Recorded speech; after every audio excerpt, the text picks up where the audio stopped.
Nuestro planeta es el hogar de un conjunto inmenso de especies, y todas tienen un alto potencial de reproducción. Si no existiera un control en la reproducción de estos, los mosquitos cubrirían la Tierra, alcanzando 1/3 de metro de altura durante la época de crecimiento. Pero en la naturaleza hay límites y patrones en el crecimiento de la población. El estudio de dinámica en la población provee información con un amplio rango de aplicación. Todo el proceso desde la planeación de un control de plagas efectivo para conservar su ambiente hasta salvar las especies en peligro de extinción.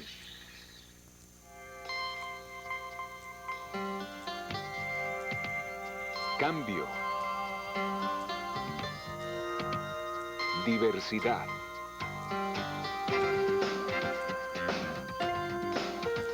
Sistemas. Equilibrio.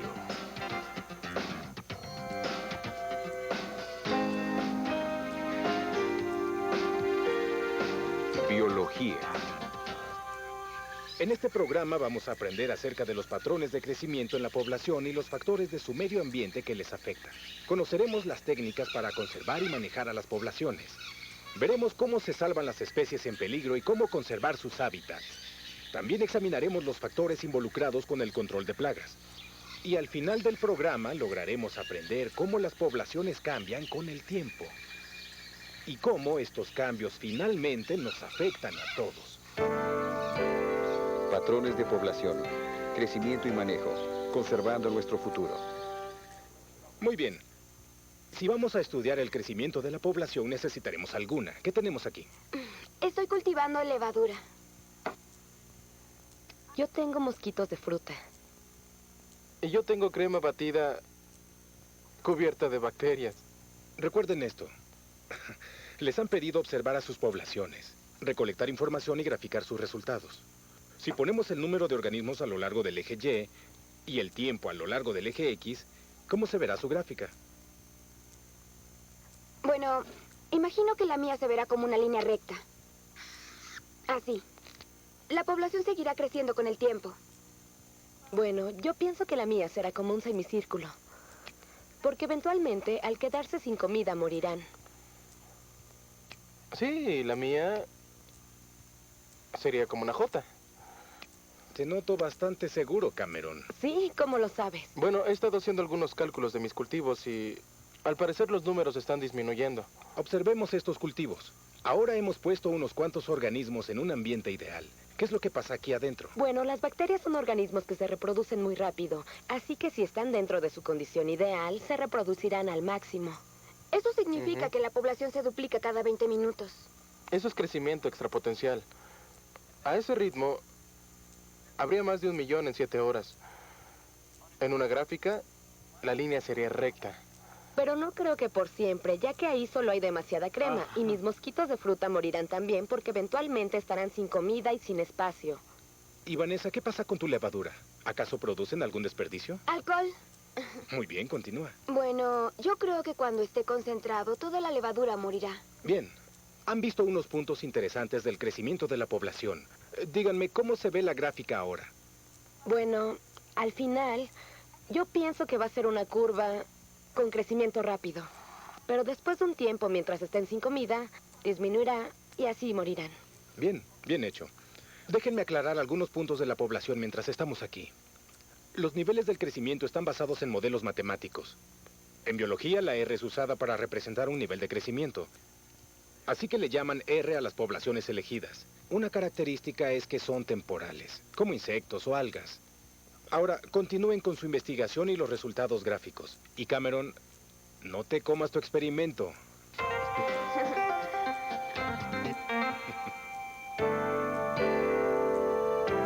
Biorepaso.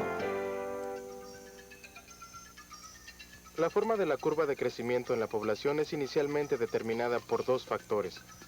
Estos son el índice de natalidad y el de mortandad. Cuando una población entra en un nuevo medio ambiente, hay un tiempo de adaptación o de retraso, en donde el proceso de crecimiento de la población se retrasa.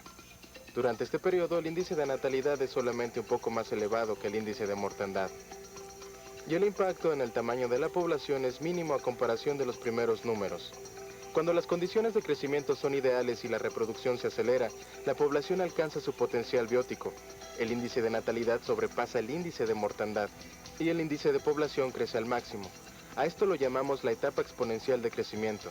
En una gráfica, la curva del crecimiento es como una J. Las poblaciones exponen este tipo de crecimiento y lo llaman R elegida.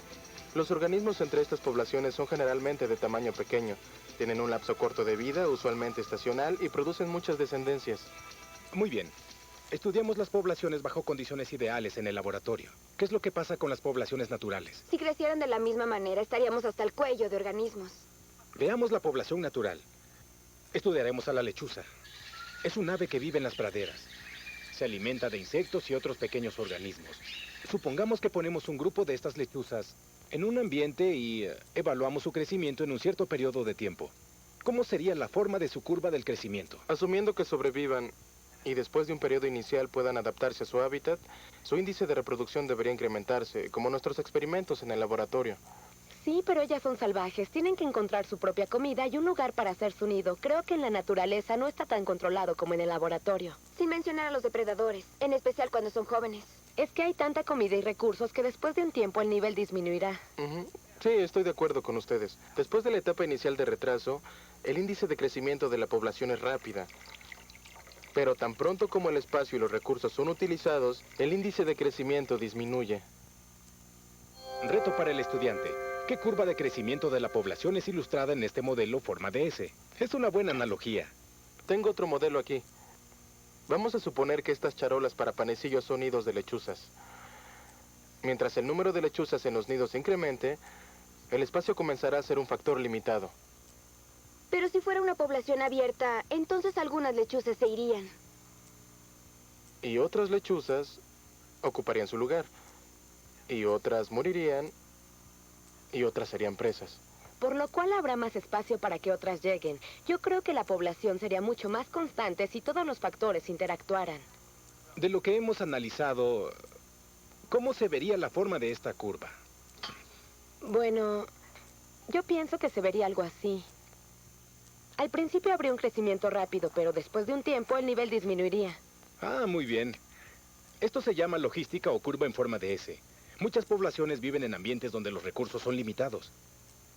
Mientras la población incrementa sus números, la cantidad de recursos disponibles para cada organismo cada vez son menos y menos. A esto se le llama la capacidad de abastecimiento en el medio ambiente. Ahora, en la ciencia, K representa una constante. Así que a las poblaciones que viven en ambientes en donde su número permanece constante se les llama población K elegida. Usualmente son animales grandes como el caribú, el alce, los humanos o muñecos de peluche. Biorepaso. Muchas poblaciones en su medio ambiente típicamente exponen una curva logística de crecimiento. El crecimiento lento inicial es seguido por un periodo rápido de crecimiento como resultado que marca el incremento en el número de población. Pero mientras el tamaño de la población aumenta para alcanzar la capacidad de abastecimiento del hábitat, factores como la falta de comida y de hábitat, de enfermedades y de depredación ejercen una presión resistente en su crecimiento. El crecimiento de población alcanza una meseta. El resultado es una curva característica en forma de S en ascenso. La población alcanza el equilibrio o la fase estacionaria con la capacidad de abastecimiento del hábitat. Si las condiciones del hábitat cambian, una nueva capacidad de abastecimiento sería establecida. Las poblaciones que exhiben este tipo de patrón de crecimiento se les llama K elegidas. Los organismos son usualmente largos en tamaño, con una extensión de vida más larga y bajos índices de reproducción. Biodescubrimiento. El zorro es una de las especies erradicadas, extinto en su territorio original, que es Canadá. Son únicos en los grandes llanos de Norteamérica. Huesos de zorros de 7.500 años de antigüedad fueron encontrados en excavaciones arqueológicas al norte de Edmonton. Los arqueólogos suponen que fue la gente de los llanos. Los zorros forman parte importante de la historia cultural de los indios, así como también parte integral de los grandes llanos. Y ha habido solo 8 intentos para reintroducir mamíferos erradicados en todo el mundo. Y es algo que no ocurre mucho en su hábitat original, dentro de su hábitat original. Y de estos 8 intentos, este fue el más exitoso de todos, porque cumplió con el criterio de lograr una reubicación exitosa. Tenemos una amplia genética de heterocigosidad en la colonia de reproducción y tenemos una enorme colonia de reproducción capaz de poner fuera a cantidades significantes de animales. Porque obviamente, digamos, si reintroduces 15 animales y tú tienes un 50% de mortandad, lo cual es inevitable, no te quedarán más de 15, pero si reintroduces 90, quedarán muchos más. Incluso si tienes un 50% de mortandad. Eso significa que te quedarás con más animales. Estos se encontrarán y se reproducirán. Y los zorros se han podido reproducir exitosamente en lugares abiertos y han logrado criar a sus hijos. Así que el nicho que estaba disponible sigue ahí y así lo han demostrado. Muy bien, chicos, observen esto. Otra gráfica. Estas son las curvas de la supervivencia. Lo primero que tenemos que hacer es interpretarlas. Cameron, ¿puedes empezar? Claro. Muy bien, en el eje de la Y tenemos sobrevivientes por miles y en el eje de la X tenemos la edad. Así que si miramos a la curva A, podemos ver que la línea permanece bastante alta, señalando solamente algunos organismos que van muriendo en los primeros años. La mayoría de ellos van muriendo conforme van creciendo. Bueno, yo digo que la curva B es lo contrario. La línea disminuye en vida, lo cual significa que la mayoría de la población muere mientras son jóvenes. Parece que si logran sobrevivir mientras son jóvenes, tendrán una mejor oportunidad de supervivencia. Bien hecho. Aquí está el problema. Hay 2 curvas en esta gráfica. Hemos estudiado 2 poblaciones, R elegida y K elegida. Y cada curva pertenece a cierta población. La K elegida es en forma de S. Animales grandes, mamíferos. Oye, ¿y qué curva es esa? Los mamíferos suelen proteger y cuidar a sus crías, así que tienen una gran oportunidad de supervivencia. Eso está representado en la curva A. Así que la curva A es K elegida. Bueno, la población de la R elegida se reproduce muy rápido. Los mosquitos y las moscas dejan miles de huevecillos, pero sus crías son débiles y mueren muy rápido. Por eso yo diría que la curva B es la R elegida. Es un excelente razonamiento. Ahora recuerden que estas curvas representan ideales, y las poblaciones naturales estarán en algún lugar entre los límites de los 2. ¿Dónde está Cameron? ¡Yujú! Aquí estoy. ¿Y qué haces ahí? Estoy con Jane, en el programa de control del mosquito. Me está enseñando cómo inspeccionan sus poblaciones. Básicamente, empezamos monitoreando la población de larvas en el agua. Y revisamos el contenido del recipiente. Contaremos cuántas larvas de mosquitos están dentro de él. Y podremos obtener desde 0 hasta cientos de mosquitos. Si hay 25 o más en la mayoría de los recipientes, es cuando realmente debemos iniciar un programa de control. Tenemos 3 diferentes opciones de control. Tenemos algo como esto. Es una especie de control de hormona, ¿de acuerdo? Esta hormona está impregnada a un carbón, el cual meteremos al agua y entonces se disolverá. La hormona liberada va a prevenir a la larva de incubarse, lo cual significa que nunca madurarán y serán adultos. Esta es una bacteria impregnada en una especie de grano de maíz, ¿de acuerdo? Y esto se esparce en el agua. Al contacto con el agua, los mosquitos se lo comerán o las larvas de los mosquitos se lo comerán. Y la bacteria de aquí adentro se comerá a la mitad de las larvas. Esto eventualmente las matará. De hecho, es una matanza de 24 horas. Y esta otra se llama Dursban. Es un químico orgánico que va a matar a los mosquitos al contacto. Es a lo que llamamos veneno de contacto. Esto es lo que usamos en casos más serios o que pueden causar problemas más grandes. El control racional del mosquito tiene 2 aspectos importantes. Primero que nada, el aspecto médico. Tenemos suerte de que en Alberta los mosquitos que estudiamos no son portadores de patógenos conocidos que pueden afectar a los seres humanos. En el aspecto económico, los insectos como los mosquitos pueden tener un grave impacto al hallarse en los parques y lugares de recreo. Por ejemplo, la gente que asiste a los parques, si hubiera muchos mosquitos, entonces no harían uso de los parques. Incluso afectaría la economía de los negocios al aire libre. ¿Qué estás haciendo, Vanessa? Estoy buscando resultados de una prueba que hice. Busco los efectos de las condiciones del medio ambiente en el crecimiento de la población. Entonces, ¿qué fue lo que hiciste? Usé las células de la levadura en diferentes condiciones ambientales. Una en el frío, otra tenía más comida y una estaba en un ambiente ácido con un pH de 3,0. ¿Y qué pasa con el control? Cultivé un poco de levadura en otro tubo, con 1 mililitro en una solución de glucosa con un pH de 7,0.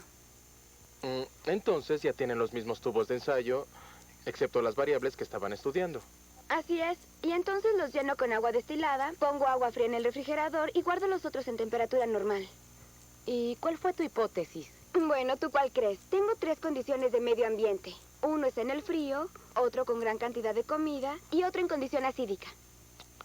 Bueno, si la levadura tiene una mayor cantidad de comida, entonces tendrán una mayor cantidad de energía. Por lo tanto, debe haber más en el tubo de ensayo que en el control. Y con el frío va a disminuir su metabolismo. Entonces se producirá menos levadura en el refrigerador. Además de un ambiente acídico con un pH de 3. Las cosas generalmente no se desarrollan en el ácido, así que imagino que no habrá mucho crecimiento. ¿Qué fue lo que mediste y calificaste? Fue algo muy interesante. Usé el espectómetro. ¿Un qué? Un espectómetro. Es usado para medir la cantidad de luz que pasa por una solución en un tubo de ensayo. A mayor cantidad de levadura en crecimiento, menor luz pasará a través de. Grabé los resultados cada 15 minutos y los comparé con una medida normal. Veamos lo que tenemos. Oye, ¿estábamos bien? Bueno, eso parece. La tercera línea hacia abajo representa el tubo de control, la cantidad de luz pasando contra el tiempo. Recuerda, a menos luz, más organismos habrá. ¿Qué significa la línea de abajo? Es la levadura con mucha comida. Todo lo demás es similar. Mientras más comida, mayor el número de organismos. Las 2 primeras líneas representan el ambiente acídico y el frío. ¿Cuál creció menos? La de hasta arriba. El ácido afecta la actividad de enzimas en las células. Hubo un cambio en el número de organismos por completo. En el ambiente frío puedes ver que hubo crecimiento, pero no más que en la del control, ¿entiendes? ¿Y qué es lo que significa? ¿Cómo aplicaremos lo que hemos aprendido? Bueno, diferentes razones pueden pasar para disminuir o detener el crecimiento de la población. Podría afectar en la provisión de comida. La lluvia ácida podría hacerlo. O también en un año de frío, enfermedades, depredación o cacería. Observe los datos en la población de las lechuzas. Parece que últimamente lo han tomado muy en serio. Se han puesto en la lista de especies en extinción. Yo conozco a alguien que está tratando de salvarlas. Vamos a verlo. Hemos aprendido que las lechuzas se están convirtiendo en una especie en peligro. Dinos algunas razones de por qué está ocurriendo. Bueno, nosotros hemos identificado algunas razones hechas por el hombre y son la pérdida de su hábitat, la tierra cultivada, la expansión de ciudades y caminos en construcción, también el uso de insecticidas han demostrado ser muy tóxicos para las lechuzas. Algunos les disparan confundiéndolas con ardillas del campo, otras son atropelladas por los autos. Pero tal vez el gran misterio es que no sabemos en dónde pasan sus inviernos. ¿Cuál será el futuro de las lechuzas? En 1989 hubo un programa llamado Operación Lechuza y ha sido un modelo de un programa similar en Saskatchewan. Y lo que hacemos es animar a la gente a reportar las actividades de las lechuzas. Si las lechuzas están incubando en una propiedad privada, entonces hablamos con los dueños y les proponemos proteger voluntariamente el hábitat alrededor de la madriguera. ¿Cómo podríamos verlo en un ámbito general?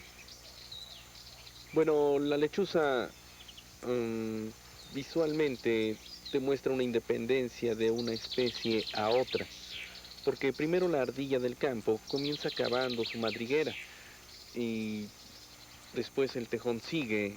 Y cuando el tejón terminó de usarla, le deja una buena madriguera a la lechuza. Pero si tú sacas a la ardilla o al tejón, pues entonces no tendrás más lechuzas. Así que creo que es una demostración muy buena de interdependencia que existe en la naturaleza. Creo que ello existe desde los microorganismos y probablemente muchas de esas relaciones nunca lleguemos a entenderlas. Pero el solo hecho de poder apreciarlos es formidable. ¿Por qué el manejo de la población es importante para todos nosotros? Bueno, la biodiversidad es algo que a muchas personas realmente no les interesa y que en verdad no piensan mucho en ello.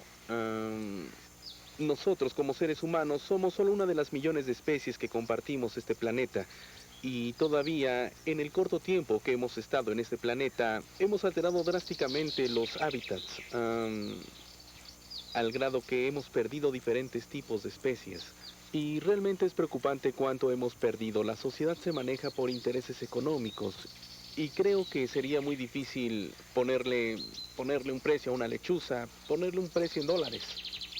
Pero tenemos que evitar seguir perdiendo especies, como lo hemos podido ver en otros ecosistemas que se están colapsando, donde los pequeños o insignificantes organismos se han perdido.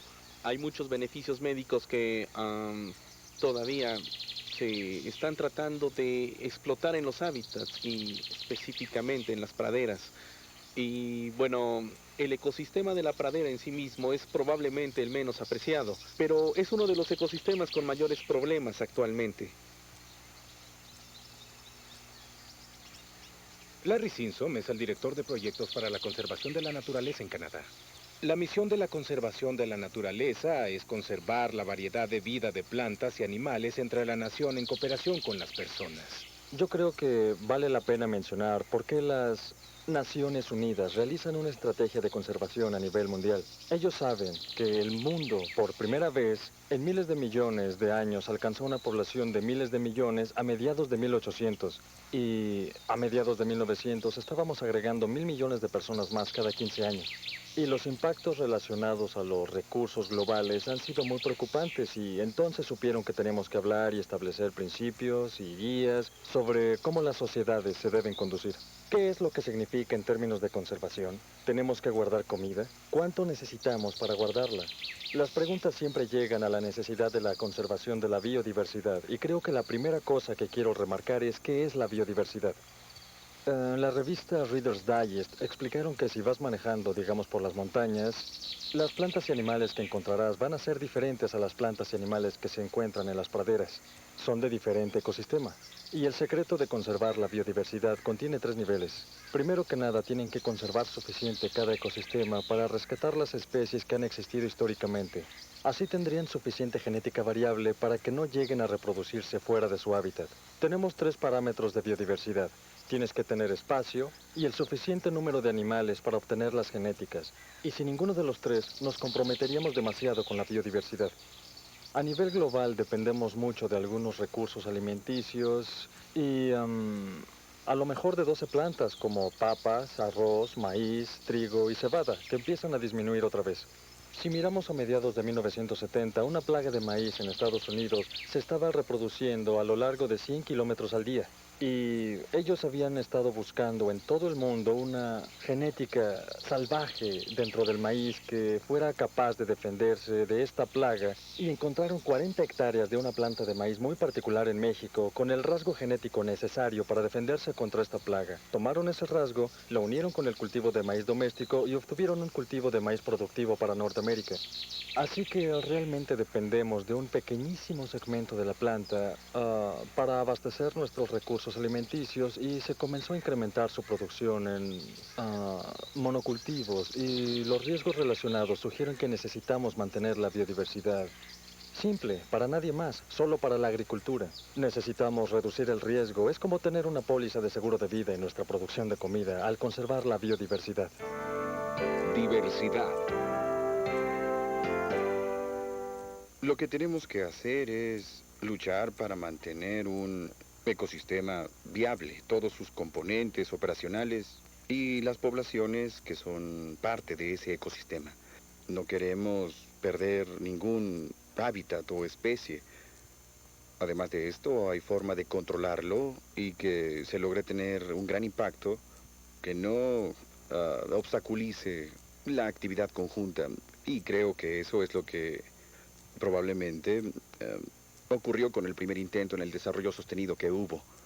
No queremos un escenario de planeación de ninguna clase que dañe nuestra habilidad para mantener los ecosistemas y las poblaciones de plantas y animales. Los gobiernos deben ofrecer todo el apoyo a esta gente que está siendo directamente afectada por las decisiones del uso de las tierras. Hay muchos sectores de nuestra sociedad que viven en sus tierras, como rancheros, granjeros, investigadores o cazadores. Este grupo de personas tiene un compromiso directo y debería tener una participación directa en la decisión del proceso de control. Hay límites en el crecimiento y ningún sector puede tenerlo todo. Cambio. ¿Cuáles son los riesgos y beneficios del control de la población? Vamos a empezar con el programa de control del mosquito que aprendimos. Bueno, depende de qué tipo de control esté hablando, porque hay diferentes fuentes como... Pesticidas. Es el único que me viene a la mente también, porque cada quien tiene algún tipo de insecticida en su casa, porque es más fácil conseguirlo y además actúa más rápido. ¿O ustedes qué creen? Es barato también, barato y fácil de usar. Hay algunas ventajas en eso, aunque, por ejemplo, los insectos pueden desarrollar una resistencia a los pesticidas y si se llegan a acostumbrar ya no tendrá efecto. O podrían meterse en el agua y afectar a otros organismos. Existen otros métodos de control también. El uso de productos biológicos, como hormonas o bacterias, funcionan muy bien porque, como saben, esos productos son mejores para el ambiente porque no dañan otros organismos. La gente que controló al mosquito no lo hizo al azar. Hicieron estudios y cálculos de las poblaciones para obtener información y nunca realmente empezaron a controlarlos hasta que la población se elevó a un nivel alto en donde el mosquito se convierte realmente en una plaga. ¿Y qué pasó con el zorro? Aquí encontramos un programa de reproducción y reintroducción a la vida salvaje. ¿Cuáles son los riesgos o beneficios de este programa? Bueno, aquí hay un beneficio diferente, es decir, las especies a las cuales sus números de población son tan bajos que tenemos que regresarlas a su hábitat. Y en efecto, nosotros probablemente podremos salvar a la población introduciéndolos en un hábitat natural. Pero no puedes estar seguro de que van a sobrevivir afuera. Sí. Bueno, yo creo que tenemos que hacer algo acerca de eso, porque la razón por la cual están muriendo es básicamente por nuestra culpa, porque el ser humano altera los hábitats tanto que no puede vivir más ahí, así que tenemos que pensar en una posible solución. Cierto, y hay personas que quieren donar sus tierras para la conservación, tierras que actualmente están abandonadas y sin explotar. Ahí las especies podrían desenvolverse naturalmente y vivir libre del contacto humano y del desarrollo industrial. Ajá. Es una buena idea. Eso es bueno. Es bueno para la biodiversidad también porque entonces no se perderían algunos organismos de diferentes especies y no hay que esperar a quedarnos con una sola especie. ¿Qué pasaría si perdemos nuestra biodiversidad? Si las readaptaciones de ciertos animales que quedan no logran sobrevivir, entonces podríamos causar la extinción de las especies. En este programa aprendimos que la población de la R elegida es caracterizada por poblaciones de rápido crecimiento, resultando como una curva en forma de J. El índice de crecimiento de la población en K elegida es, por otro lado, caracterizada por la curva en forma de S. Recuerden que las curvas de J y de S juntas representan las condiciones ideales. Las poblaciones naturales están en algún punto entre estos dos límites. También vimos diferentes métodos del control de las poblaciones, desde la disminución y control de plagas a la reintroducción de especies en peligro y la conservación de su hábitat. Como pueden ver, no hay respuestas sencillas. Una vez entendiendo las dinámicas de población, mejores oportunidades tendremos de hacer una igualdad de vida para las generaciones futuras.